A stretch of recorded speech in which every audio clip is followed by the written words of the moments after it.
Unified 911, anong matutulong namin sa'yo? Anya ti maitulong mi ken ka po. Anong maitatabang ko sa imo? Unsay akong ikatabang nimo? Ngini makadabang na misal ka no? Sa anumang wika o dialekto, may tulong na darating sa iyo.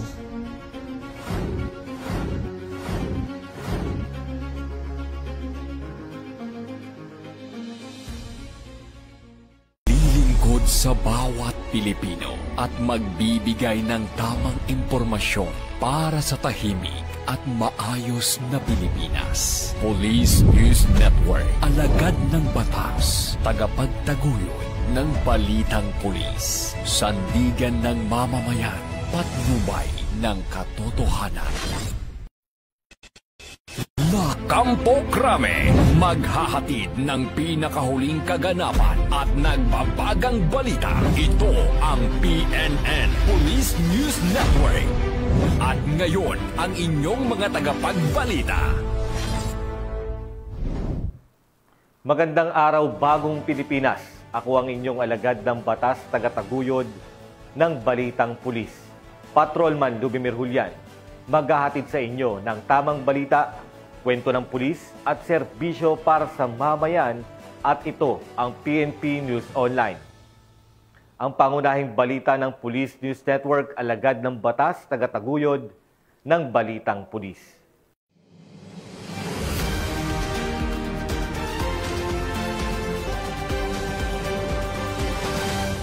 Narito ang mga balitang hatid ng ating PNN correspondents mula sa iba't ibang panig ng bansa.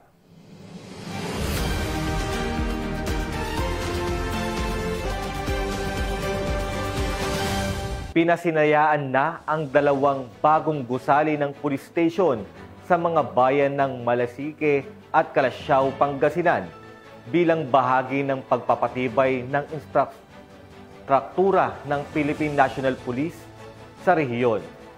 Ang report mula kay Police Corporal Joanna Marie de los Santos. Pinasinayaan ng Police Regional Office 1 ang 2 bagong gusali ng istasyon ng pulis sa bayan ng Malasiki at Calasiao, Pangasinan bilang bahagi ng patuloy na pagpapalakas ng infrastruktura para sa mas maayos na paglilingkod sa komunidad. Ang naturang seremonya ay dinaluhan ng mga lokal na opisyal, PNP personnel at mga kinatawan mula sa iba't ibang sektor. Ang mga bagong gusali ay nilagyan ng modernong pasilidad na tutugon sa pangangailangan ng mga pulis at mamamayan, kabilang ang mas maluwag na receiving area, investigation rooms, holding rooms at mga opisina para sa administrative functions. Sa pamamagitan nito, inaasahang mas mapapabilis ang pagresponde sa mga insidente at mas mapapalakas ang ugnayan ng pulisya at komunidad. Binigyang diin ng panauhing pandangal at tagapagsalita na si Police Brigadier General Dindo R. Reyes, Regional Director ng Police Regional Office 1, ang kahalagahan ng makabagong pasilidad ng pulisya sa pagpapatupad ng epektibong batas at pagpapabuti ng serbisyo publiko. Ang pagpapasinaya sa 2 bagong gusali ng istasyon ay isang malaking hakbang tungo sa mas pinahusay na public safety services sa Pangasinan. Ipinapakita nito ang pagtitiyak ng PNP at lokal na pamahalaan na patuloy na pagbubutihin ang kalidad ng serbisyong ibinibigay sa taong bayan. Mula dito sa Ilocos Region, ako ang inyong PNN correspondent, Police Corporal Joanna Marie de los Santos, alagad ng batas, tagataguyod ng Balitang Pulis. Maraming salamat, Police Corporal de los Santos. Formal na pinasinayaan at pinasbasan ng Amulong Police Station ang bagong Community Police Action Center o COMPAC na magsisilbing karagdagang himpilan para sa mas mabilis na pagtugon sa pangangailangan ng komunidad. Yan ang balitang hatid ni Police Corporal Roldan Guiab. At binasbasan ang bagong Community Police Assistance Center o COMPAC sa Barangay Estefania, Amulong, Cagayan nito lamang ika-10 ng Desyembre ngayong taon. Ang COMPAC ang magiging bagong tahanan ng serbisyong pangkapayapaan sa bayan, isang strategic point para sa mas mabilis na police response, mas presensya ng kapulisan at mas ligtas na komunidad. Ang pasilidad ay buong pusong donasyon ni Pastor Arnaiz de la Cruz ng My Brothers Keepers Life Coaches na nagbigay rin ng mensaheng tumutulak sa pagkakaisa ng simbahan, pamayanan at PNP. Pinangunahan ng Provincial Director na si Police Colonel Mardito Angulwan ang seremonya kasama ang guest of honor na si Police Brigadier General Antonio Marlag Jr., Regional Director ng Pro 2 na kinatawan ni Police Colonel Julio Go. Sa kanyang mensahe, pinasalamatan ni Police Colonel Go ang lokal na pamahalaan ng Amulong sa suporta sa proyekto. Ayon sa kanya, ang compact ay patunay na solidong ugnayan ng LGU, stakeholders at PNP para sa kapakanan ng mamamayan. Nagpaabot din ng pasasalamat si Police Major Jose Cabado, Chief of Police ng Amulong, at sinabing magbibigay ito ng ligtas at maayos na lugar para sa mga pulis na nagsisilbi sa bayan. Pinangunahan ni Pastor Jonathan Camcam ang pagbabasbas ng gusali habang nagbigay ng mensahe ng suporta ang LGU sa pangunguna ni Municipal Administrator Irma Aguiling. Ang bagong compact, simbolo ng pagkakaisa, malasakit at mas matatag na serbisyong pangkapayapaan para sa Amulong, Cagayan. Mula dito sa lalawigan ng Cagayan, ako ang inyong PNN correspondent, Police Corporal Diab, alagad ng batas, tagataguyod ng Balitang Pulis. Maraming salamat, Police Corporal Giab. Matagumpay na isinagawa sa Police Regional Office Bangsamoro Autonomous Region ang pagpupulong ng Regional Law Enforcement Coordinating Committee BARM, katuwang ang ibang mga kinatawan mula sa iba't ibang ahensyang pangsiguridad at pampamahalaan. Nakatutok dyan si Patrolwoman Leonora Gawang. Isang matagumpay na Regional Law Enforcement Coordinating Committee BAR meeting ang isinagawa sa Police Regional Office BAR na pinangunahan ni Police Brigadier General Jason C. D. Guzman, Regional Director ng ProBAR, nito lamang ika-10 ng Disyembre taong kasalukuyan. Dinaluhan din ng iba't ibang ahensya ng gobyerno ang naturang pagpupulong tulad ng Philippine Marines, BFP, BGMP, AFP, MILG at NAPOLCOM upang magbahagi at talakayin ang mahahalagang update hinggil sa kalagayan ng kapayapaan at kaayusan sa Bangsamoro. Binigyang diin sa mga talakayan ang kahalagahan ng higit ng pagpapatibay ng interagency collaboration, pagpapahusay ng mga mekanismo sa pagpapalitan ng impormasyon, pagpapatibay ng mga protocol sa pag-uulat at pagtugon sa mga insidenteng may kinalaman sa cybersecurity upang matiyak ang nagkakaisa, intelligence-driven at maagap na seguridad ng rehiyon. Layunin ng Regional Law Enforcement Coordinating Committee BAR meeting na palakasin ng koordinasyon at pagtutulungan ng iba't ibang ahensyang tagapagtupad ng batas sa rehiyon upang mapanatili ang kapayapaan at kaayusan sa Bangsamoro.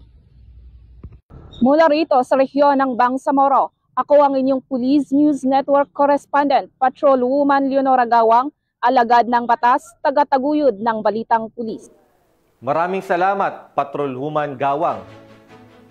Inilunsad ng Cebu City Police Office ang isang 2-day LTOP one-stop shop caravan na layuning pabilisin at gawing mas accessible ang pagproseso ng license to own and possess firearms para sa mga gun owners sa lungsod.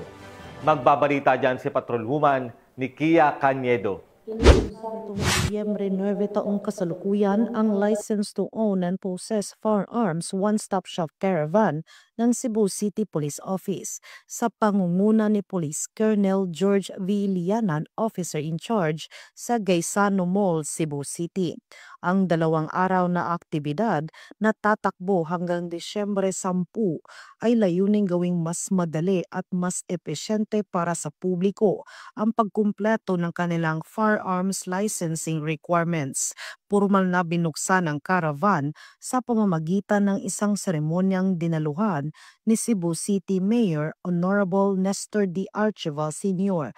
na nanguna sa ceremonial kick-off. Pinuri ng alkalde ang inisyatiba ng CCPO at mga katuwang na ahensya sa pagdadala ng mahalagang serbisyo ng pamalaan ng mas malapit sa mga mamamayan. Idinisenyo ang LTOP One-Stop Shop Caravan para pagsamasamahin sa iisang lugar ang iba't ibang proseso para sa pagkuha, pag-renew o pag-update ng firearm licenses.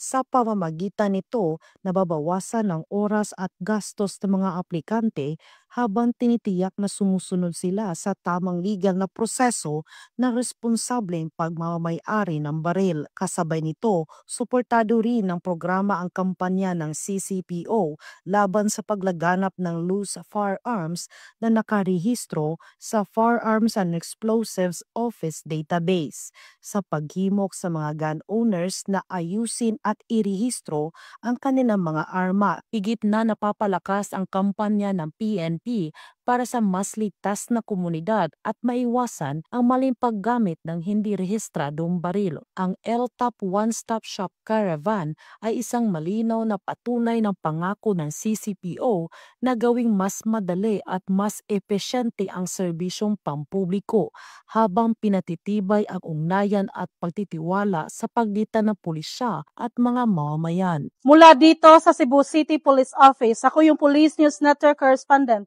Patrolwoman Nikia Cañedo, alagad ng batas, tagataguyod ng Balitang Pulis. Maraming salamat, Patrolwoman Cañedo.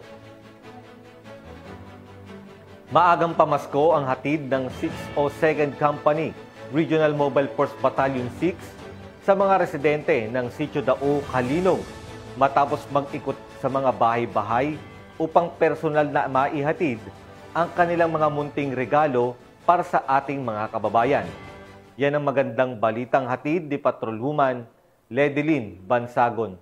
Sa pagbibigay ng Paskuhan, muling napatunayan ang tunay na diwa ng Pasko ay ang pagbibigay, pakikipagkapwa at pagsasama-sama ng komunidad. Ramdam ng Sitio Dao, Barangay Alibunan, Kalinog, ang saya at pag-asa ng personal na bumisita ang 602nd Company RMFB 6 sa pangunguna ni Police Captain Roy C. Compe, officer in charge, dala ang mga handog at sariling tinig upang maghatid ng ligaya sa mga piling pamilya. Ang nasabing aktibidad ay ginanap nito lamang ika-9 ng Disyembre taong kasalukuyan. Hindi alintana ang layo ng paglalakbay. Naglibot ang mga personnel ng 602nd Company sa bawat sulok ng Sitio Dao, bitbit ang presensya ng malasakit at musika ng Pasko. Sa bawat pintuang kanilang kinatok, sinalubong nila ang mga residente ng masiglang karoling, umaawit ng mga tradisyonal na awiting pamasko na nagbibigay init at saya sa bawat tahanang kanilang napupuntahan. Kasabay ng kanilang mga himig ay ang pamamahagi ng Noche Buena Package, mga gift packs na puno ng pangunahing pangangailangan at mga pagkaing pampasko na nagsisilbing karagdagang biyaya para sa mga pamilya ngayong darating na Kapaskuhan. Malaki ang naging pasasalamat ng mga taga-Sitio Dao sa inisyatiba ng RMFB 6. Ang pagbisita ng 602nd Company ay nagbibigay buhay sa komunidad, nagpapatibay ng ugnayan at nagpapaalala ng kahalagahan ng pagkakaisa. Pinapatunayan ng PNP na ang tunay na kapulisan ay puso, malasakit at pagkakaisa para sa bayan. Bagong PNP para sa bagong Pilipinas, serbisyong mabilis, tapat at nararamdaman. Mula dito sa Police Regional Office 6, ako ang inyong Police News Network Correspondent, Patrolwoman Ledelyn Bansagon, alagad ng batas, tagataguyod ng Balitang Pulis. Maraming salamat, Patrolwoman Bansagon. At yan ang mga balitang hatid ng ating mga PNN correspondents mula Luzon, Visayas at Mindanao. At mga ka-PNN, 14 days na lang, Pasko na.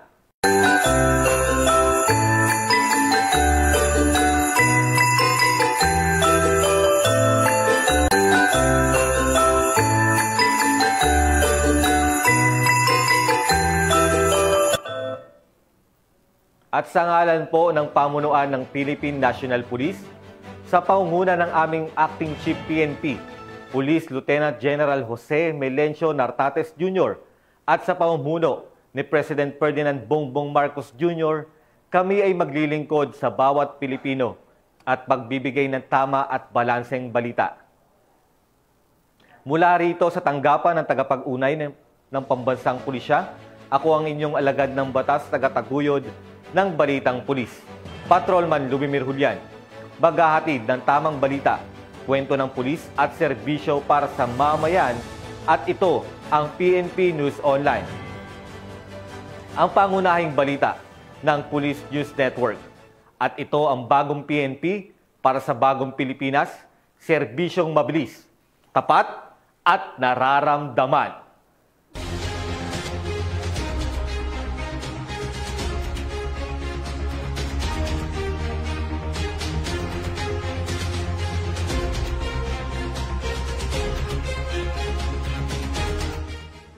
Police News Network, alagad ng batas, tagapagtaguyod ng Balitang Pulis.